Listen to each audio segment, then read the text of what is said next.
देखिए, सबसे पहले तो मैं स्वागत करता हूँ माननीय प्रधानमंत्री श्री नरेंद्र मोदी जी के नेतृत्व में जो एक ऐतिहासिक फैसला हुआ है 3 सितंबर को, जिसका ऐलान माननीय प्रधानमंत्री जी ने 15 अगस्त को लाल किले की प्राचीर से कर दिया था।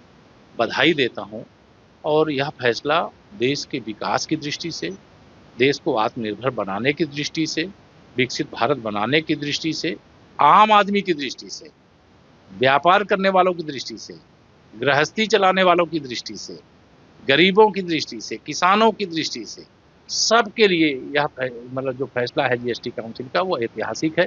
इसके लिए माननीय प्रधानमंत्री जी को, माननीय हमारी जो केंद्रीय वित्त मंत्री हैं आदरणीय निर्मला सीतारमण जी को मैं हृदय से बधाई देता हूँ। आप समझिए कि स्वास्थ्य बीमा जीएसटी मुक्त हो गया, अनेक खाने पीने की सामग्री जीएसटी मुक्त हो गई, जो नशा के सामान थे उसमें जीएसटी स्पेशल तौर से उसमें लगाने का काम किया गया।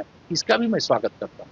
यह देश के भविष्य को जो खोखला करने की साजिश चल रही है कि नशे के गर्त में डाल दो, उससे बाहर निकालने की दिशा में भी ये जीएसटी काउंसिल का ऐतिहासिक फैसला है।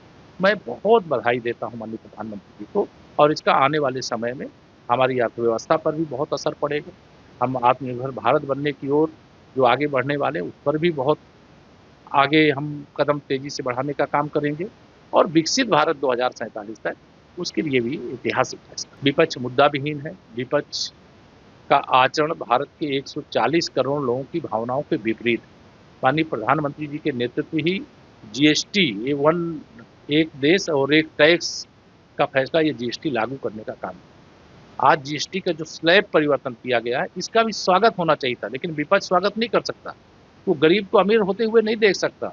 हमारा नौजवान कारोबारी बने यह उसको बर्दाश्त नहीं हो सकता। हमारा देश विकसित भारत बन जाए यह उनको बर्दाश्त ही नहीं हो रहा है।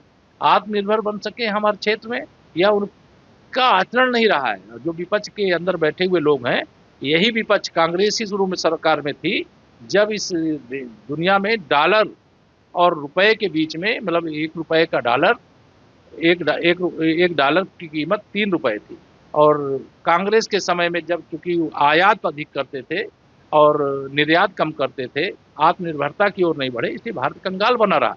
लेकिन अब भारत मालामाल बनेगा और इससे विपक्ष को परेशानी होती है, तो जरूर होनी चाहिए क्योंकि गरीब आगे बढ़ेगा, देश आगे बढ़ेगा।